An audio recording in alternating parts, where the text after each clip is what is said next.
Hello. Well, it's been a few days since I've shared, and I got my hair done. I actually do it myself, and I actually have some makeup on today because I worked today. Um, so I think in my last post I shared that, excuse me, um,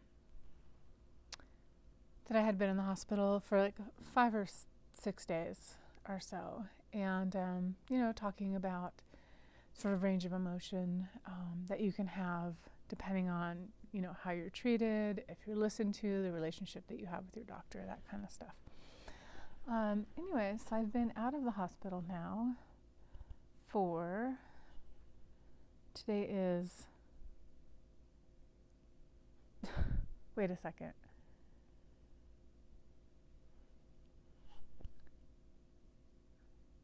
Today's Wednesday. I've been out of the hospital for 2 days. Okay. Two really, really, really good days. So I've been feeling, gosh, I think when I got discharged from the hospital, I had a really, really good day. I had a really good day yesterday.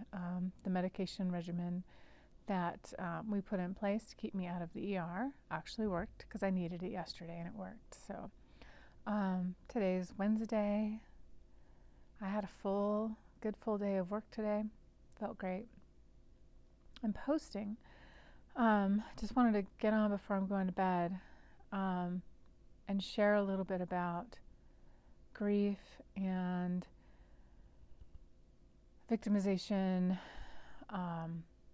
pity parties, the influence of people around you. So just like your doctor is a really important influence because he or she, they hold a significance, they hold a power just in our society. Being how you're treated by them can affect your care. Tonight, I'm having a realization about the effect that your friends and your family and your coworkers, your clients, people around you, like how they affect your healing and how you feel about yourself. So a friend of mine texted me today that she was grieving. And she didn't really say what she was grieving about, but I inferred after a couple of exchanges that she was grieving the loss of her friend. She was grieving the loss of me. And I had such a strange reaction to that. Because first,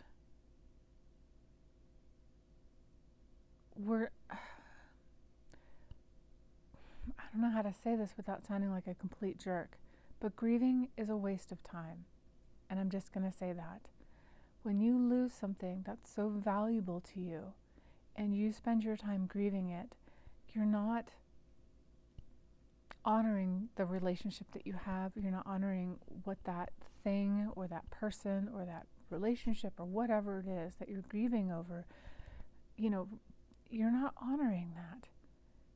I would be furious if the people that I loved, I would be furious with them if I died and they spent their time grieving. Like, obviously there's going to be a certain amount of sadness and shock and adjustment and all of these things, denial, all these things that come up that you do have to deal with. But when those things come up, don't dwell in it. Process it, get over it, get through it as fast as you possibly can. Replacing grief with gratitude is the most healing thing that you could possibly do. And this is just in my opinion. I'm not an expert. I'm not a psychology major or professional in any mental health. I'm just telling you what my experience is. And the grief, let me backtrack a little bit. So my friend is grieving, and she's not grieving by anything that I said, because nothing's changed with me. Like, I've been in and out of the ER, dealing with some stuff, who cares, whatever. But I'm not dying. And I'm not going anywhere. I have no intention of dying. I have zero intention of dying. I'll fall out of the sky in a plane crash before I'll die of cancer. It's not how I'm going out. And I've always been this way. Since I've had this, let's say in the last 3 months, this has been my attitude. This is not what's going to take me out. And if it does take me out, then I'll cross that bridge, and all of us, my friends, my family, people in my life that I care about, will cross that bridge when we get there. But I suspect what's happening is my friend is being influenced. My friend lives a couple thousand miles away. And I think she's getting influenced by people around her who know that her daughter has cancer. And I think she's getting a little bit of the pity party. Oh, you poor woman, your friend's dying of cancer. You know what I mean? Like, it's just, oh, you poor thing. I think she's getting a little bit of that, and she's buying into it. And I get it. It's easy to feel sad and to feel sorry for yourself that you could potentially lose something that's really important to you. I totally get that, 100%. But I don't think that grief is as productive as we are led to believe that it is, that we have to grieve, and that it is natural, 100% natural, that we grieve something we've lost, and I think that all animals do it, and we all go through it. But to grieve before you need to, or to grieve longer than you need to, or to let grief replace all of the things that you loved about that person, like you're in such pain from missing that person, or from the loss that you've had, whether it could be your finances, it could be your dog, your best friend, your housekeeper, whatever. Don't get stuck in grief. It is natural, but it's also a waste of time, because after a while you become stuck in it. The times in my life that I've had to deal with grief, the only way that I could keep from drowning in grief, just having it take the life out of you, is to replace it with gratitude. Whatever it was that I was missing, that I was physically hurt because I missed this something in my life.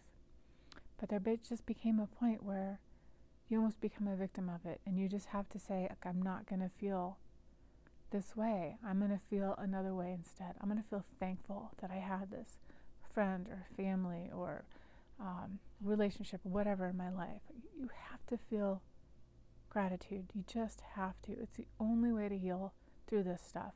And it just pisses me off that my friend's being influenced by people around her who are telling her that she has something to be sad for, and she doesn't. I'm still here, and when I'm gone, she can be sad, but I'll be pissed if she spends years and years grieving over me in this sort of traditional grief way. I just don't get it. I just don't get it. Be thankful. If you have someone in your life for 2 minutes and they became important to you, be thankful. Don't spend the rest of your days sad that it's gone. Be happy that you ever had it.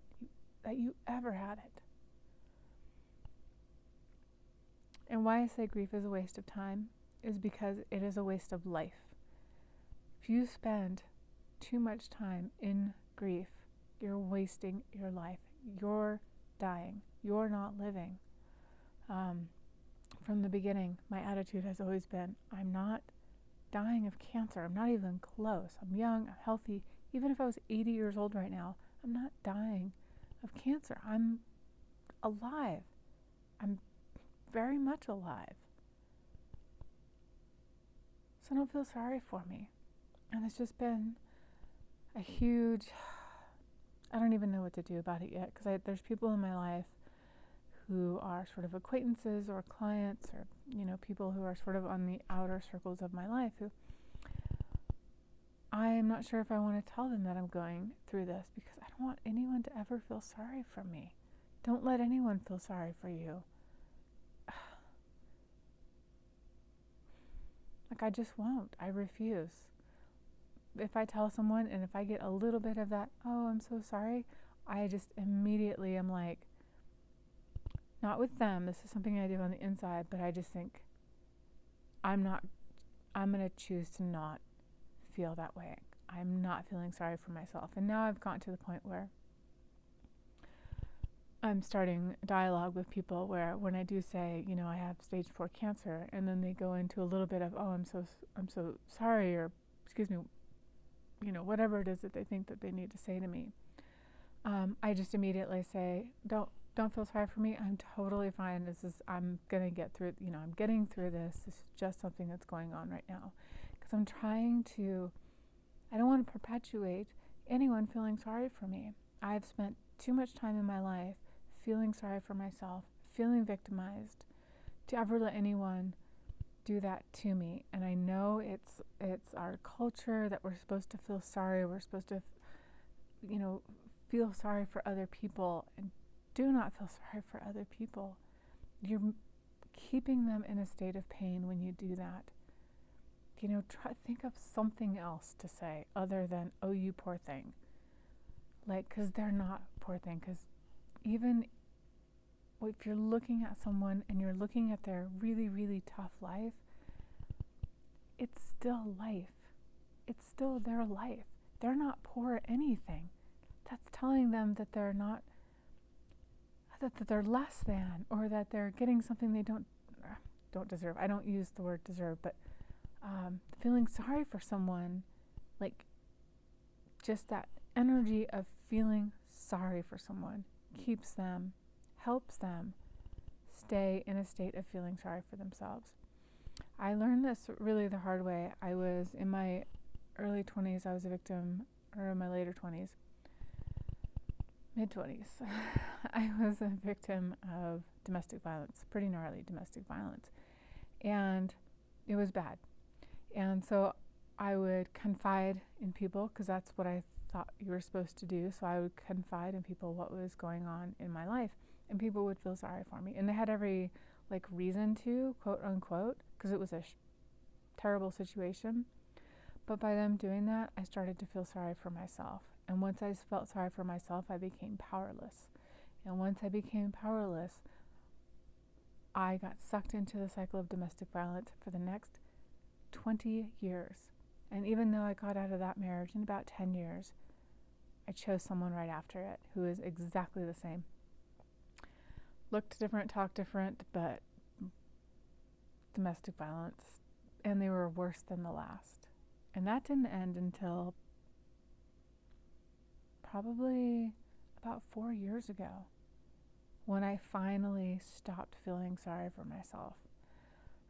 So it took me a lot of years of feeling sorry for myself and being completely miserable as a victim.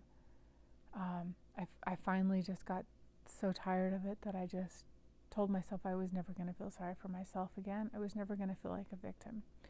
So I certainly wasn't going to feel like a victim of anyone else. And I don't. And it's a choice that I make, even when shit happens, which it really doesn't anymore. I know that I have a choice to feel like a victim or to not feel like a victim. And I always choose to not feel like a victim, no matter what. No matter what. I will not let someone else take that power from me.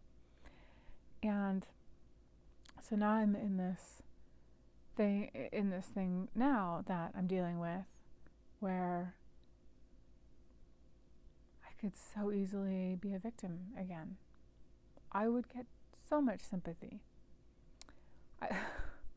I mean, my head could float into the clouds with how much sympathy and caring and, people feeling sorry for me, and just really I could soak it up and get validation and sort of a sense of value from that. But I refuse to. And I don't care who it is, if it's my family or if it's my closest friends. I make sure that they know to not feel sorry for me. Yes, I'm having a shit time. Sometimes. I have less shitty days than I do good days. I have less shitty days? I have more good days than I have bad days. Of course, what's a good day and what's a bad day changes. So my good day is I went to work today and I felt great. My good day yesterday was I wasn't in the ER. My good day before that was I had a good doctor and I had hope when I left. Not hope, I hate to use that word, but I had like a renewed, I felt safe leaving the hospital. Like, that's a good day. Like, it's not bells and whistles anymore. Eventually I'll get down to that. That's what I'm looking forward to in my life, is having bells and whistles. I don't even want to say having bells and whistles back in my life, because what I see for myself is bigger bells and whistles than I could ever imagine. And that's what makes me cry. Like, I don't cry because I feel sorry for myself. I cry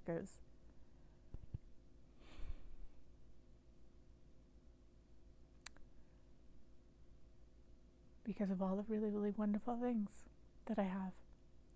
And you're going to miss out on that if you let people tell you that you're a victim of cancer, or you're a survivor, you're battling it, whatever this sort of negative, disempowering vernacular that's used. And it's all well-meaning people. I hear it all the time, even though I don't really talk about it. When I do read stories about cancer, that kind of stuff, like there's this way of talking about it, where you're a victim or you're a survivor, you're blah, blah, blah. And if you identify with that too hard, that's what you're going to become. And if that's what you're going to become, you're going to spend the next 10, 15, 20, 25, 30 years, the rest of your life, being a survivor of cancer. And in order to be a survivor of cancer, the cancer has to never go away. You have to always be fighting it. It has to always be something that's just around the corner, something that you fear, that you live in fear of. And why would you do that? Like, why would anyone do that? But that's what we're told. We're told you're a victim and that you're powerless, and that, we're going to help you by feeling sorry for you. We're going to help you by feeling compassion for you. And most people's version of true compassion is just feeling sorry for you. So you're not a victim of cancer. You're not a victim of domestic violence. You're not a victim of your life. You're not any of that. Even though people might tell you, and even though you might have good reason to be.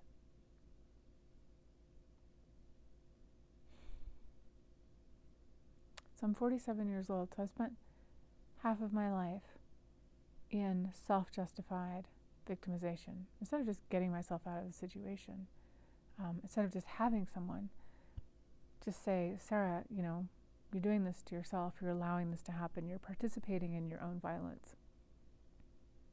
Get out of the relationship. You have the power to do that. But I felt sorry for her instead, and it did me no good. And if I were to let that happen with cancer, it would do me no good. If I were to let people feel sorry for me, it would disempower me. If you have cancer, or if you've dealt with cancer in the past, you know that the one thing that it takes from you is control. Because you can't control how you got it. You can cut it out, you can do chemotherapy, but it can come right back. You can do whatever the heck it wants with you. So you have to find another way, and it's not being a victim. I'm not a victim of cancer. It's a thing I have right now. I'm not a victim of domestic violence. It's a thing I went through. But that's not what I am.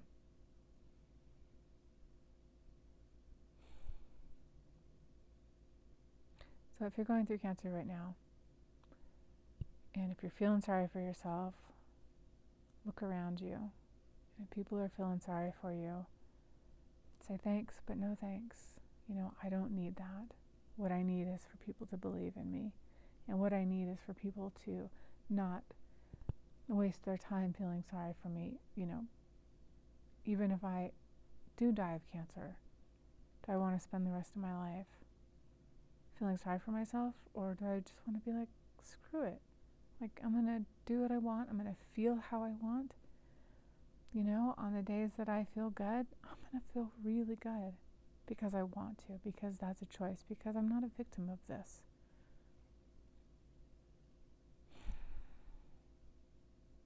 Okay, I probably have rambled enough. But don't let kind-hearted people take your power away by feeling sorry for you. I guess that's all I really have to say. I never understood that saying that the path to hell is paved in good intentions. I thought this is such a weird statement. Like, how could that possibly be? It doesn't make any sense. And when you become an adult, you understand that good intentions do quite often lead you straight into feelings of hell, of just, if I had people around me right now feeling sorry for me, I would be miserable and I would be disempowered and I would not have good chance of healing. I would not believe in myself. I'm really fortunate that I had a chance before this thing happened in my life. I had a chance to sort of clear out people in my life who just weren't coming from a place that I wanted to go. Like, I wanted people around me that were a reflection of who I wanted to be. And so I cleared out 95% of my friends, who I considered friends. Even now, I had a tough time clearing out clients, but I have clients that I just adore, but I don't have time for them. I'm sorry. Just because I don't want that influence. And if you find yourself feeling sorry for someone, don't. Because what you're doing is you're giving them the message that they're not powerful, or that they're not capable, or that they're not going to survive this. Think about, if you have a friend or if you know someone who's going through cancer, you're feeling sorry for them. What are you actually saying on an energy level, verbally? What's the message that you're giving them? They're a victim. They're not going to survive. They deserve pity. No. So even though there's a tendency to want to go into feeling sorry for someone and expressing that, find a different way to do it. Use different words. Be encouraging. If it's appropriate, use humor. Humor has saved me so many times, and it's like the worst thing that you're laughing about, the funnier it is. And it's sometimes it's the only healing thing to sort of take the pressure out of something that's truly, really difficult. The cancer's fucking, excuse my French, I don't even know why they say that, but it's brutal. It's brutal. But don't feel sorry for yourself. You'll get through it. Don't let anyone else feel sorry for you. Anytime you ever feel sorry for yourself, replace it with gratitude. If you feel grief, replace it with gratitude. If you feel like you can't see the end of the day, gratitude is something that you can always do right now, and even if it's the last thing that you feel, find it. Sometimes you have to dig deep for it. All right, that's probably enough. If you're going through this, just know that you're more powerful and you're not a victim. And once you're not a victim, you get your power back. When you get your power back, you get your body back, you get your mind, you get your life back. You get control back.